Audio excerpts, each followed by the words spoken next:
You're watching QTV and this is the news with me, Mariette Sidibe.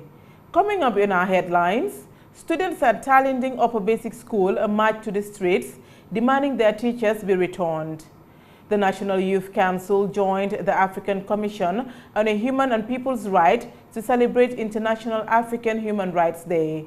And ahead of the TRRC hearings, members of the media, civil society organizations and TRRC undergo training on gender-sensitive reporting. Those were our headlines, and now the news in detail.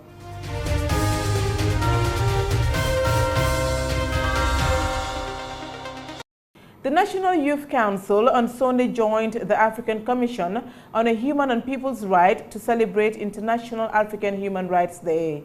The theme for the commemoration is Fighting Corruption and Advancing Human Rights, Our Collective Responsibility. As Jennifer Sanko reports, this year's celebration seeks to inspire young people to participate in the fight against corruption. The National Youth Council brought together young people from the council and beyond to celebrate International African Human Rights Day. The celebration began with a march past and presentations on corruption by young people at the 63rd Ordinary Session of the African Union Commission on Human Rights at a local hotel in Senegambia. Speaking at the ceremony, Marnyang, CEO of Gambia Participates, a youth-led anti-corruption campaign, urged African leaders to provide their subjects with information to achieve accountability and transparency. Because we feel that we are drowning in a corruption pool and that we need a hand that can save us. And in order for that to be done, us CSOs in Africa, we have a common denominator, and that is we have the passion and willingness, and we are determined in order to combat corruption. And how are we going to do this? We are going to do this in partnership with government officials, because it's not only about pointing fingers and naming and shaming. That is not our priority. We are just a watchdog organization that are going to make sure that the projects that you are supposed to implement are being implemented judiciously. So how is this affecting our human rights? If you are supposed to erect a road, and then there are millions that have been pumped to a particular institution, but then, for example, 80 million, but only 60 million has been used in constructing a road. At the end of the day, will you have a good road? Natalia, the executive chairperson of the African Youth Commission, said young people are actively engaged in the fight of corruption, and she further gave justifications. Why I say the youth are awake in the fight against corruption. This year in Harare, a group of about 50 young people sat down and fired the entire executive council of the African Youth Commission because they claimed we were being corrupt. They wanted to know what we had done with their time and their money. The moment they did that, I knew that youth are awake. They were not scared to say, all of you are fired until we see a redress. As you see us standing here today, we're here because they gave us a last chance. That let me know that youth are awake. The second scenario, the election at the Pan-African Youth Union, where they say the elections were null and void. And the African Union actually issued a statement to say, no, the elections must be reheld. Ladies and gentlemen, youth are awake. That's even far. This morning, as we were marching here, a young lady was holding the banner, and because they wanted me to take a picture, they asked her to step aside so they can hold the banner. She told me straight to my face, no, that is corruption. I was here. Why is it they're bringing you from the back to stand here and hold the banner? Youth are awake. Youth in every country can prove to be effective counter to corruption. Since they are young, fresh ideas can be taught which can help reduce malpractices and increase transparency. If young people do not display integrity, the efforts to win the fight against corruption will be hard to achieve. For QTV News, I am Jennifer Sanko. Protesting students at Talinding Upper Basic School brought traffic to a halt in parts of the Greater Banjul area on Monday morning. The disgruntled students claim that they have not been attending proper lessons because some of their teachers have been transferred to other schools and replacement teachers have not been appointed. Babukar Sise reports.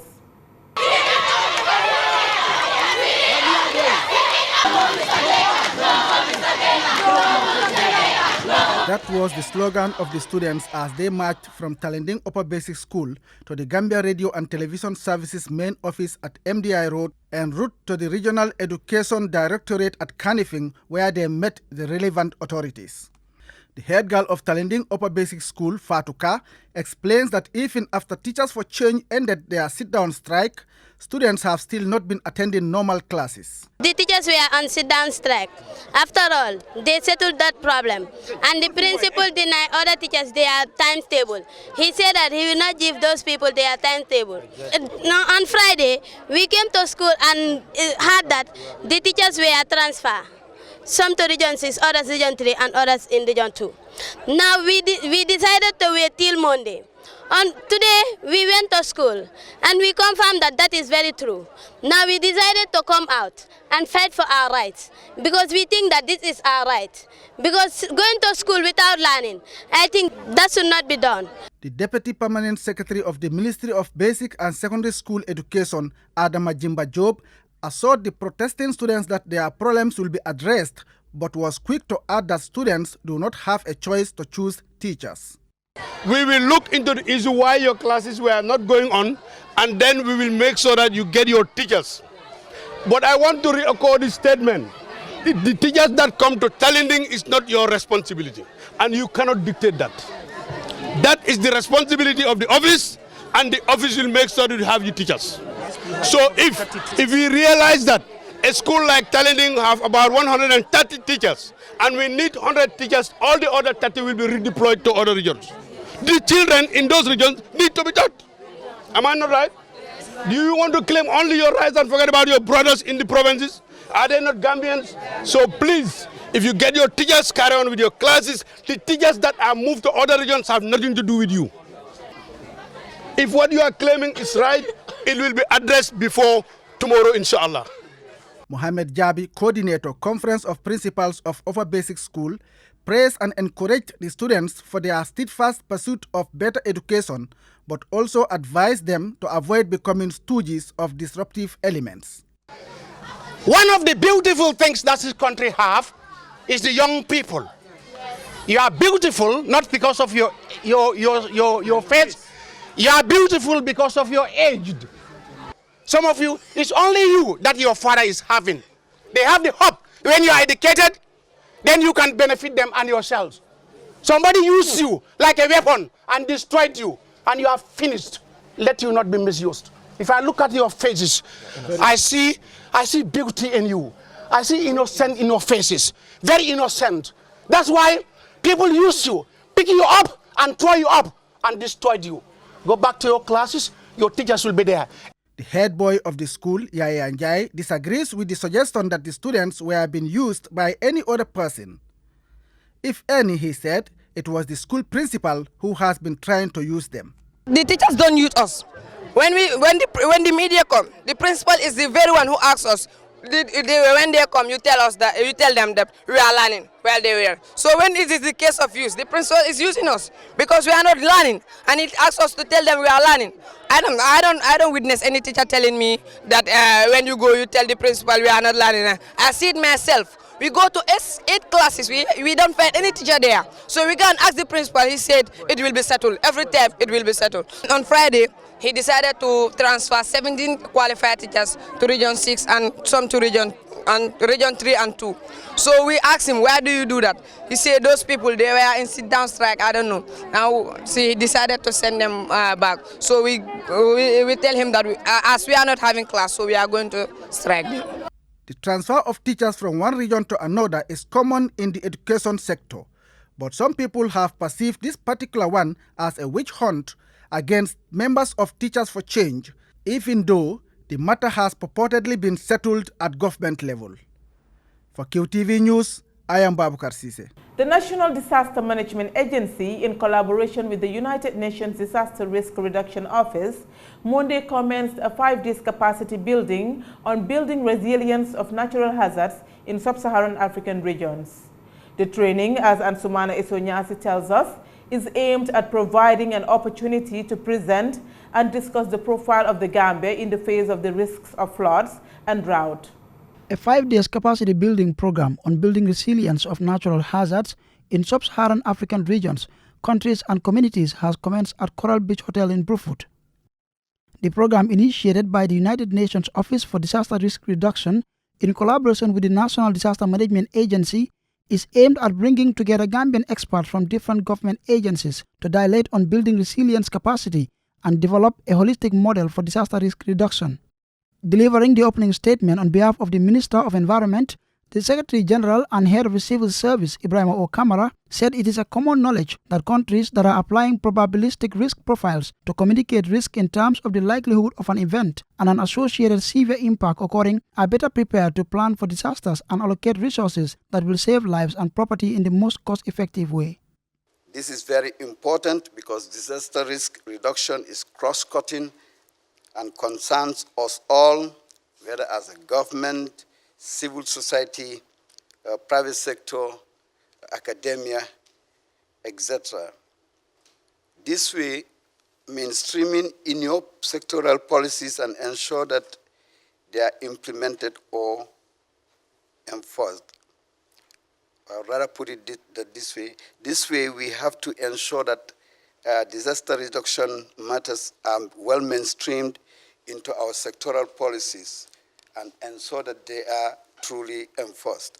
Dr. Zan Makiloli, Chief of the United Nations Disaster Risk Reduction Regional Office for Africa, said the workshop is timely, given that the risk profiles indicates that the Gambia experiences direct economic losses in present climate that sum up to $5.4 million on average per year. The service sector, $1.4 million, and the transportation sector, $0.9 million accrues the most of these losses due to floods. And these figures, according to estimates, are expected to increase to $8.4 million in the near future as a result of climate change.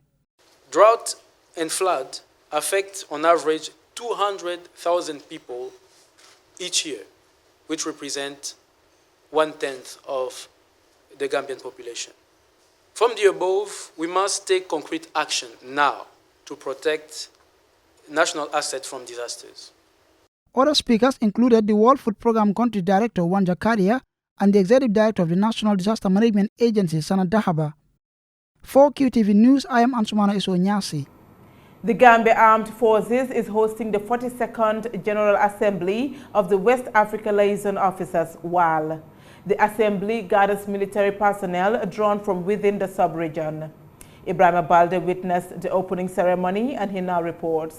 This gathering of military personnel is an annual activity aimed at promoting military sportsmanship and foster mutual understanding between members of the West Africa sub-region through sharing of ideas in the area of sport. The 42nd General Assembly is being attended by different military officers from Guinea-Conakry, Burkina Faso, Senegal, Mali, Ivory Coast, and Niger.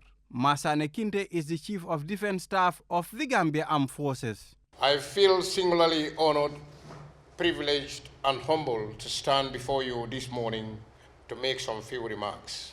First and foremost, permit me to thank the Almighty Allah for all the blessings He has bestowed on us all as individuals and as countries to witness this august gathering. On behalf of the President and Commander-in-Chief of the Armed Forces, His Excellency Mr. Adama Barrow, and the entire Gambia Armed Forces, I would like to heartily welcome you all to the Gambia, the smiling coast of Africa. I hope that you all had enough rest after a very long flight from your various destinations. Mr. Chairman, distinguished delegates, ladies and gentlemen, the unanimous decision to host this august gathering in the Gambia is a clear reflection of the trust and confidence that WALO has in us as an armed forces and as a nation, despite our challenges. The convergence, according to the military boss, will create the opportunity to discuss issues affecting military sports and come up with solutions. However, as an armed forces going through some reforms and transitional challenges following in the aftermath of our new democratic dispensation, the planned hosting of the football championship could not materialize. And to that end, Mr. Chairman, please accept on behalf of the entire members of the Gambia Armed Forces our sincere apology. Distinguished invited guests, I have no doubt that this WALO Assembly will serve as a forum where critical issues concerning military sport in the sub-region will be discussed in a way of promoting unity among the military forces in West Africa. Sport has become an integral part of military life, building skills, character, and fitness, and boosting morale in the armed forces. It is becoming very well organized in our various armed forces with the holding of many international or inter-services competition of various sporting disciplines. Mr. Chairman, promotion of sport activity and physical education between armed forces represent unique opportunity to highlight the message of peace, stability, and unity. And of course, this is in line with your motto and the motto of CISM, which is friendship through sports. Colonel Omar Sawadogo, acting president of the West African Liaison Officers, is hopeful of positive outcome at the end of the General Assembly. Declaring the General Assembly open, the Permanent Secretary, Ministry of Defense, Dr. Chernobari, highlighted the role sports play in building peace, particularly among the military. Your good host, the Chief of Defense Staff, would ensure that you go home with beautiful memories of the Gambia. Because we are talking about sports, I would like to, with your permission, just explain why it is important and exciting indeed to use sports as a form of building peace, and particularly when it is the military themselves who are going to be involved into sports. Because we all know that when we define sports, we are referring to the activities that foster physical fitness and mental health, and is also suitable to people of all ages and abilities. But this physical fitness and mental health can also be achieved when we participate in various sectors of sports. We have competitive sports, which is one of the most important and probably the most prevalent, which involves teamwork, fairness, discipline, and respect for the opponent. If you look at those 4 words, they are also the mantra of the military. Ibrahim Obalde, QTV News. Ahead of the commencement of the TRRC hearings, participants drawn from the media, civil society organizations, and TRRC are taking part in a 2-day training meant to equip them with the needed skills and techniques in reporting and monitoring of transitional justice process from a gender-sensitive perspective. Omar P. Jallo reports. The Gambia Gender Action Platform for Transitional Justice, in partnership with the Office of the High Commissioner for Human Rights, the UNDP and the International Center for Transitional Justice, is training practitioners within the Gambia transitional justice process on gender-sensitive reporting and monitoring for transitional justice processes. The training is expected to equip the selected members of civil societies, the media and members of the TRRC with the needed skills and techniques in reporting and monitoring of transitional justice processes from a gender-sensitive perspective.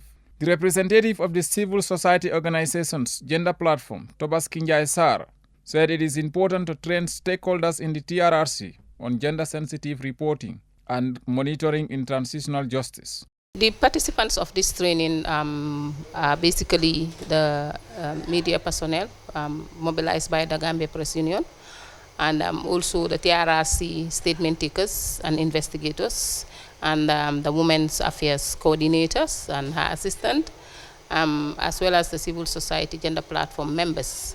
The purpose of this workshop is to build their capacity to be very gender sensitive, very gender responsive when they're reporting issues that affect women and children. Why we would like this to happen is that men and women experience violations differently. The interests of men and women are different, and we want this to be featured in the TRRC especially. This is one of training as far as gender perspective is concerned. The representative of the International Center for Transitional Justice, Joanna Rice, said her experience working with the CVDR Commission in Ivory Coast. My experience in the Ivory Coast was quite different than what you would expect in Gambia. That was a truth commission that came out of a civil war. And in that country, there's an ongoing conflict between different versions of telling the story of what happened. It's about 50-50 in that country between people who support one side and another. So the Truth Commission aimed to, and it's debatable how well it did, it aimed to bring people together and decide on a truth that they could all agree on. I think the story and the way things progress will be quite different in Gambia because the challenges you're facing are going to be quite different. Aissatou Harris is the Regional Gender Advisor from the Office of the High Commission for Human Rights in West Africa. We are here today to support the Gender Action Platform on TJ to help them organizing this training on monitoring and reporting on the inclusion on gender into the transitional justice process. And then tomorrow we'll be having also training of trainers only for the gender platform to exchange and have best strategies how to contribute to the work of the TRRC in the Gambia. Representing the TRRC, Safi Toure Krubali said the training will help prepare them better to be more cautious in dealing with gender issues. It will make us more analytical, and it will make us more aware on how to deal with these specific issues because, as we all know, women and young girls were they were the most vulnerable in terms of the past regime. So this training will teach us how to deal with these issues and how to work with these victims. Reporting for QTV News, I am Omar P. Jallo. Before we end this bulletin, we'll recap our main headlines. Protesting students at Talinding Upper Basic School brought traffic to a halt in parts of the Greater Banjul area. The disgruntled students claim that they have not been attending proper lessons because some of their teachers have been transferred to other schools and replacement teachers have not been appointed. The National Youth Council joined the African Commission on Human and People's Rights on Sunday to celebrate the International Human Rights Day. The theme for the commemoration is Fighting Corruption and Advancing Human Rights, Our Collective Responsibility. This year's celebration seeks to inspire young people to participate in the fight against corruption. And participants drawn from the media, civil society organizations and TRRC are taking part in a 2-day training meant to equip them with the needed skills and techniques in reporting and monitoring of transitional justice process from a gender-sensitive perspective. That's all we have for you in this edition of the news. Join us tomorrow for more news.